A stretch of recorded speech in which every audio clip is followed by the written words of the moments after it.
Well, what an absolute disgrace this college football bowl season has been, especially the New Year's Six games. First, on Friday night, we had Ohio State scoring 3 points. Their third string quarterback was in. He couldn't even attempt passes. And then yesterday, we get the crazy blowout, Georgia versus FSU. I do have to say, I am mad at myself because normally I really don't bet much on college football.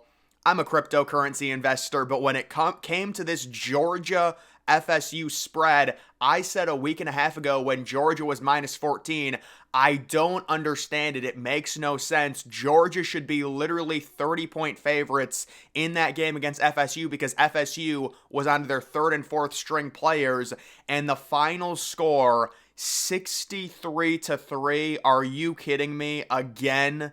All right, guys. The big problem with college football, and it's very easily fixable. It's going to partially be fixed next year with the expansion of the playoff, the 12-team playoff. I did see the narrative going around. They're trying to do articles that, oh, now players are going to opt out of playoff games. I highly doubt that. And even if players do opt out of playoff games, there's going to be so few of them, it's going to be mainly inconsequential. So when we expanded the 12-team playoff, the Cotton Bowl is going to matter.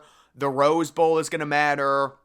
The Fiesta Bowl is going to matter. All of the New Year's Six Bowls are going to matter, and there's going to be limited to 0 opt-outs. That's going to partially solve our problem. It doesn't solve the issue of all the other bowl games kind of being meaningless, and we're seeing like Toledo's quarterback transfer out, all these different players transfer on worse teams. How about Joe Milton, who's right now possibly going to be a 5th or a 6th round pick, not even playing, opting out? It's probably better for Tennessee to get their young quarterback some reps against a good defense in Iowa, but still, this is how crazy the problem has gotten to where the other bowl games are being affected, but we're partially going to solve this next year by making all the New Year's Six games meaningful. How do we solve the other part? How do we solve the opt-outs? Well, we have to change the calendar because right now the calendar just makes absolutely no sense.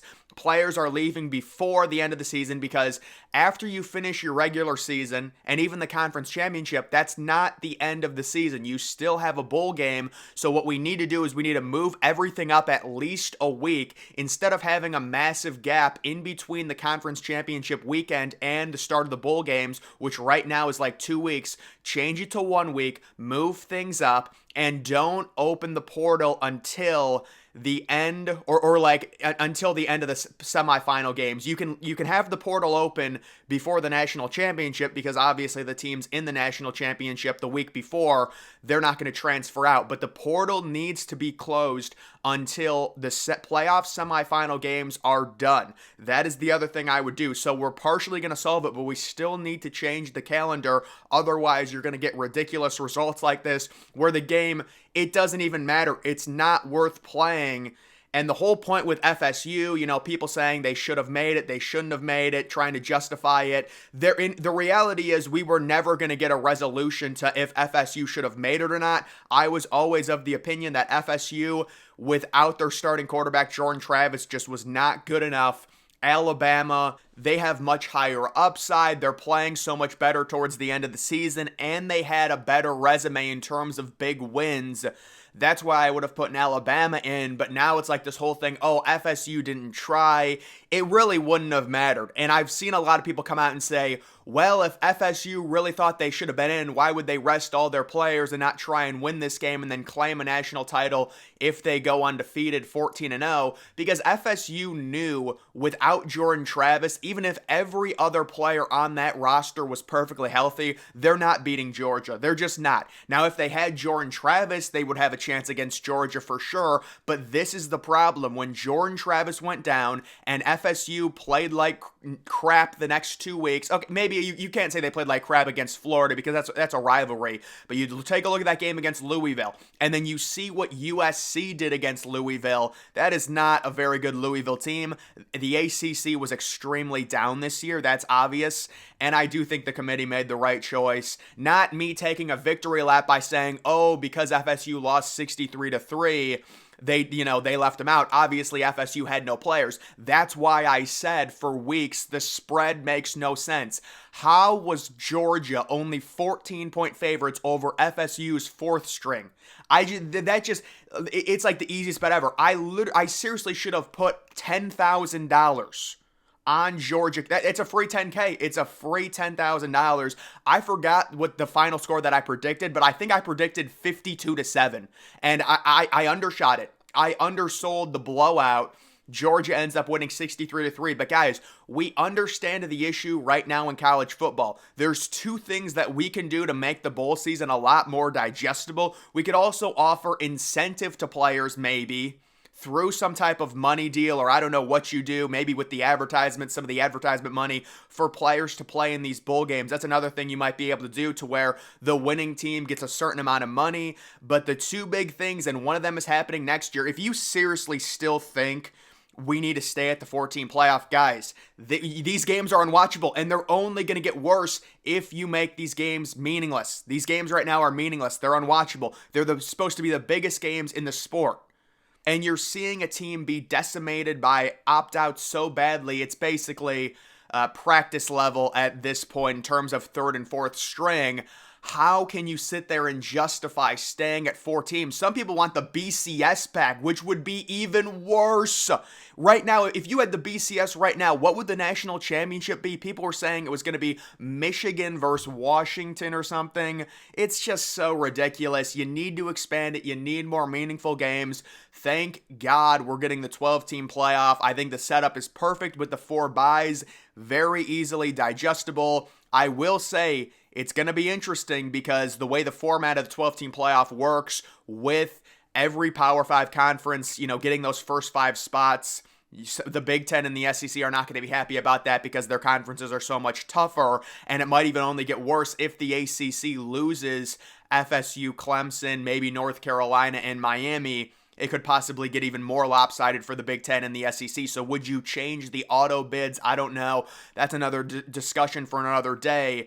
But right now, I do think there are a few things that can be done very easily. The calendar has got to change. And also, we're getting the more competitive 12-team playoff. It's going to make the bowl season better. As for the other games, you're just going to have to change the calendar. That's the only way to keep and also incentivize these bowl games somehow to where the kids actually want to play in them. Right now, it seems like there's no incentive and they're risking everything, especially if you're going to be a first-round pick. Also, the whole thing with the transfer portal where it opens way too early. Obviously, that goes back to the window. Move the transfer portal opening back until after all of the playoff semifinal games, so all the bowl games are done and only the national championship is left. That's going to alleviate that issue. There's just 2 easy things you can do to really save it. It's just they're not acting fast enough, and that's why every year we're getting these terrible results. I saw somebody say, they wish the 12-team playoff would have started this year. Absolutely. You could say, I guess the Penn State Ole Miss game was decent. There weren't a lot of opt-outs in that. I would agree. That was a solid, SEC team, Big Ten team. I did think Penn State was going to win that game. It was a nice win for Ole Miss, and Ole Miss is loading up in the transfer portal. Ole Miss is going for...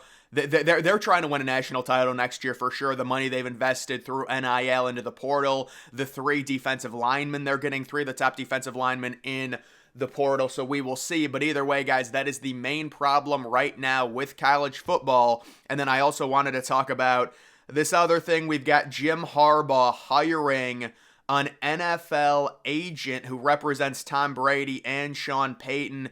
Could Harbaugh be going back to the NFL? People were asking me in my stream, and it's just impossible to say. It's every single year there's rumors about Harbaugh to the NFL. It's just like the Twilight Zone at some point. How many years are we going to hear about this? But this year, the only way it could be different is because Harbaugh is already facing a suspension from the NCAA. Michigan self-imposed a 3-game suspension onto Harbaugh. That was not from the NCAA. That was in an effort to possibly bring down his suspension this year because Michigan faces Texas week 2, but that was all before it came out about the cheating.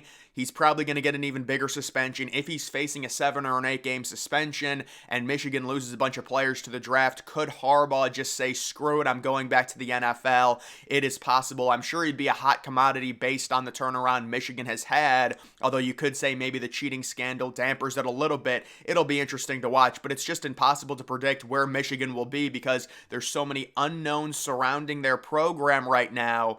We'll see how they do against Alabama. I do think that's going to be the best game when it comes to the, playoff semifinal games. Should be very close. I do have Alabama winning 31-28, but Michigan is sitting 2-point favorites right now. Either way, guys, that is going to do it for this video. Make sure you're following me on X. Link to that's always in the description.